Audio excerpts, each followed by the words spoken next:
Chapter 3. It must have been some imp of the perverse, or some sardonic pull from dark, hidden sources, which made me change my plans as I did. I had long before resolved to limit my observations to architecture alone, and I was even then hurrying toward the square in an effort to get quick transportation out of this festering city of death and decay. But the sight of old Zadok Allen set up new currents in my mind and made me slacken my pace, uncertainly. I'd been assured that the old man could do nothing but hint at wild, disjointed, and incredible legends, and I had been warned that the natives made it unsafe to be seen talking with him. Yet the thought of this aged witness to the town's decay, with memories going back to the early days of ships and factories, was a lure that no amount of reason could make me resist. After all, the strangest and maddest of myths are often merely symbols or allegories based upon truth, and old Zadok must have seen everything which went on around Innsmouth for the last 90 years. Curiosity flared up beyond sense and caution, and in my youthful egotism I fancied I might be able to sift a nucleus of real history from the confused, extravagant outpouring I would probably extract with the aid of raw whiskey. I knew that I could not accost him then and there, for the firemen would surely notice and object. Instead, I reflected, I would prepare by getting some bootleg liquor at a place where the grocery boy had told me it was plentiful. Then I would loaf near the fire station in apparent casualness, and fall in with old Zadok after he had started on one of his frequent rambles. The youth had said that he was very restless, seldom sitting around the station for more than an hour or two at a time. A quart bottle of whiskey was easily, though not cheaply, obtained in the rear of a dingy variety store just off the square in Elliott Street. The dirty-looking fellow who waited on me had a touch of the staring Innsmouth look, but was quite civil in his way, being perhaps used to the custom of such convivial strangers, truckmen, gold buyers, and the like, as were occasionally in town. Re-entering the square, I saw that luck was with me, for, shuffling out of Payne Street around the corner of the Gilman house, I glimpsed nothing less than the tall, lean, tattered form of old Zadok Allen himself. In accordance with my plan, I attracted his attention by brandishing my newly purchased bottle, and soon realized that he had begun to shuffle wistfully after me as I turned into Waite Street, on my way to the most deserted region I could think of. I was steering my course by the map the grocery boy had prepared, and was aiming for the wholly abandoned stretch of southern waterfront which I had previously visited. The only people in sight there had been the fishermen on the distant breakwater, and by going a few squares south I could get beyond the range of these, finding a pair of seats on some abandoned wharf, and being free to question old Zadok unobserved for an indefinite time. Before I reached Main Street I could hear a faint and wheezy, "Hey, mister," behind me, and I presently allowed the old man to catch up and take copious pulls from the quart bottle. I began putting out feelers as we walked amidst the omnipresent desolation and crazily tilted ruins, but found that the aged tongue did not loosen as quickly as I had expected. At length I saw a grass-grown opening toward the sea, between crumbling brick walls, with the weedy length of an earth and masonry wharf projecting beyond. Piles of moss-covered stones near the water promised tolerable seats, and the scene was sheltered from all possible view by a ruined warehouse on the north. Here, I thought, was the ideal place for a long secret colloquy, so I guided my companion down the lane and picked out spots to sit in among the mossy stones. The air of death and desertion was ghoulish, and the smell of fish almost insufferable, but I was resolved to let nothing deter me. About 4 hours remained for conversation if I were to catch the 8 o'clock coach for Arkham, and I began to dole out more liquor to the ancient tippler, meanwhile eating my own frugal lunch. In my donations I was careful not to overshoot the mark, for I did not wish Zadok's vinous garrulousness to pass into a stupor. After an hour his furtive taciturnity showed signs of disappearing, but much to my disappointment, he still sidetracked my questions about Innsmouth and its shadow-haunted past. He would babble of current topics, revealing a wide acquaintance with newspapers and a great tendency to philosophize in a sententious village fashion. Toward the end of the second hour, I feared my quart of whiskey would not be enough to produce results, and was wondering whether I had better leave old Zadok and go back for more. Just then, however, chance made the opening which my questions had been unable to make, and the wheezing ancient's rambling took a turn that caused me to lean forward and listen alertly.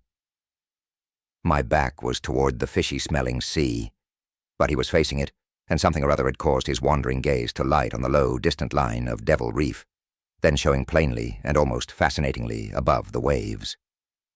The sight seemed to displease him, for he began a series of weak curses which ended in a confidential whisper and a knowing leer.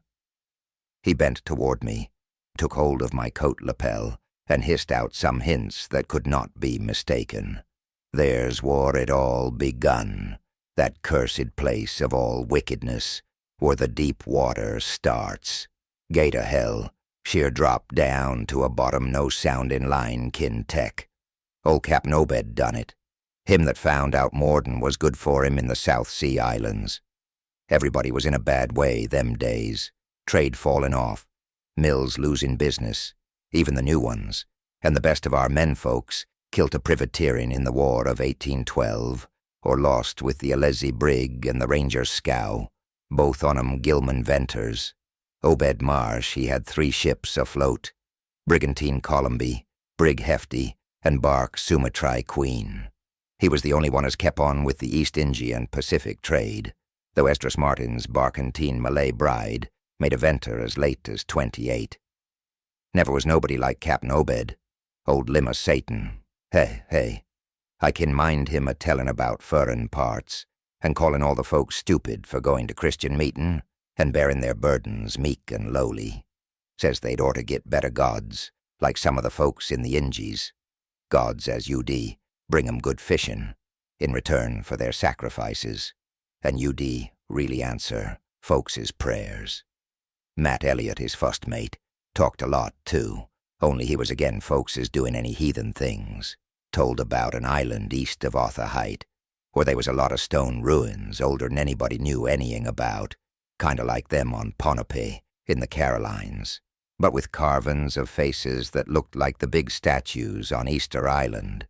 Thar was a little volcanic island near Thar, too, where they was other ruins with different carvin', ruins all wore away like they'd been under the sea onct, and with pictures of awful monsters all over 'em.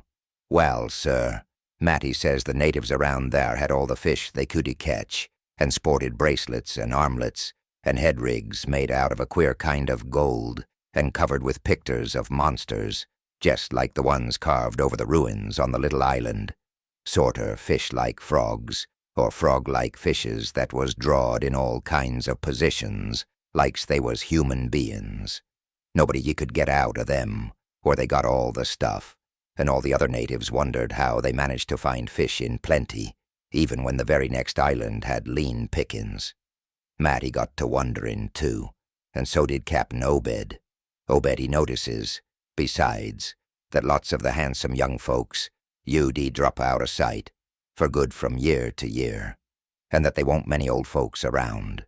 Also, he thinks some of the folks looked dinned queer, even for Kanakis. It took Obed to get the truth out of them heathen.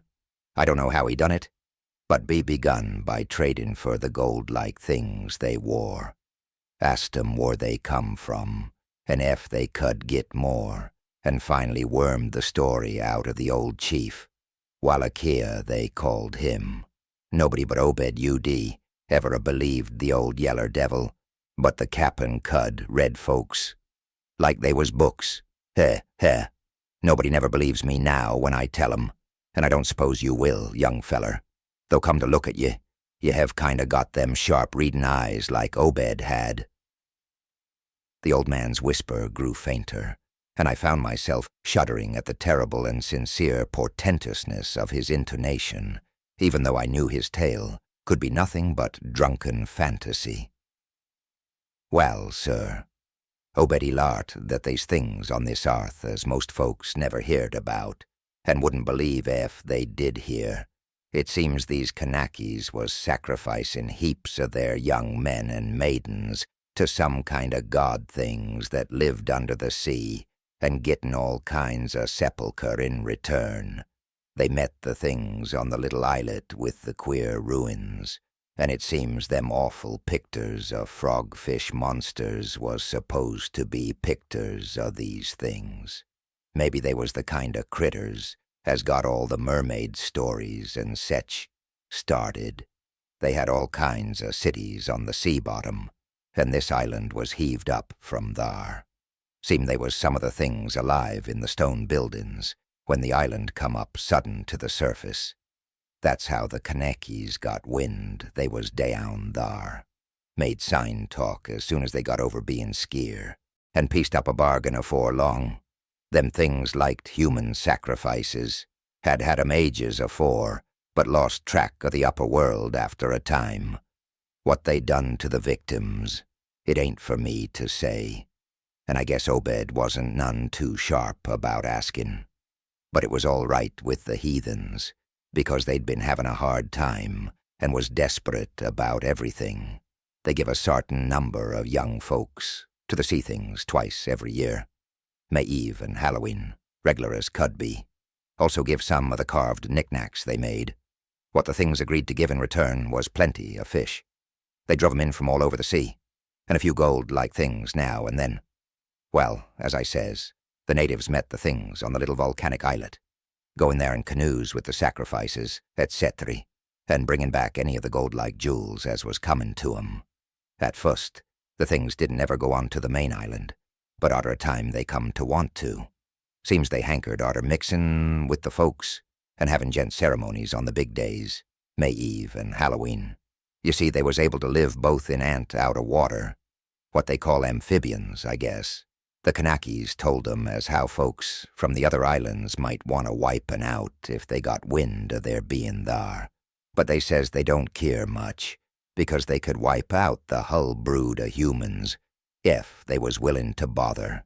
That is, any as didn't be sartin signs sech as was used onct by the lost old ones, whoever they was.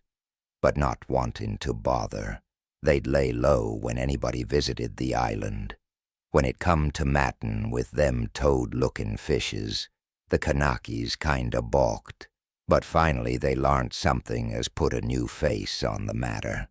Seems that human folks has got a kinda relation to sech water beasts, that everything alive come out of the water onct, and only needs a little change to go back again. Them things told the Kanakies that ef they mixed bloods, there'd be children as UD look human at first, but later turn more and more like the things, till finally they'd take to the water and join the main lot of things down here. And this is the important part, young feller. Them as turned into fish things and went into the water wouldn't never die. Them things never died, except they was kilt violent. Well, sir, it seems by the time Obed knowed them islanders, they was all full of fish blood from them deep water things. When they got old and begun to sepulcher it, they was kept hid until they felt like taking to the water and quittin' the place. Some was more tecked than others, and some never did change quite enough to take to the water, but mostly they turned out just the way them things said. Them as was born more like the things changed arly, but them as was nearly human sometimes stayed on the island till they was past 70, though they'd usually go down under for trial trips afore that. Folks as had took to the water generally come back a good deal to visit. So's a man UD often be a-talking to his own 5 times great/grandfather, who'd left the dry land a couple of 100 years or so afore. Everybody got out of the idea dying, except in canoe wars with the other islanders, or as sacrifices to the sea gods down below, or from snake bite or plague, or sharp galloping ailments, or something, afore they could take to the water, but simply looked for'ard to a kind of change that wa'n't a bit horrible arter a while. They thought what they'd got was well wuth all they'd had to give up, and I guess Obed kind of come to think the same hisself when he'd chewed over old Walakea's story a bit. Walakea, though, was one of the few as hadn't got none of the fish blood, being of a royal line that intermarried with royal lines on other islands. Walakea, he showed Obed a lot of rites and incantations as had to do with the sea things, and let him see some of the folks in the village as had changed a lot from human shape. Somehow or other, though, he never would let him see one of the reg'lar things from right out of the water. In the end, he give him a funny kind of thingamajig made out of lead or something, that he said UD bring up the fish things from any place in the water where they might be a nest of 'em. The idea was to drop it down with the right kind of prayers and sech. Walakea allowed as the things was scattered all over the world, so's anybody that looked about could find a nest and bring 'em up if they was wanted. Matt, he didn't like this business at all, and wanted Obed should keep away from the island, but the cap'n was sharp for gain, and found he could get them gold-like things so cheap it UD pay him to make a specialty of them. Things went on that way for years, and Obed got enough of that gold-like stuff to make him start the refinery in Waite's old run-down fullin' mill. He didn't sell the pieces like they was, for folks UD be all the time asking questions. All the same, his crew, UD get a piece and dispose of it now and then, even though they was swore to keep quiet, and he let his women folks wear some of the pieces, as was more human-like than most.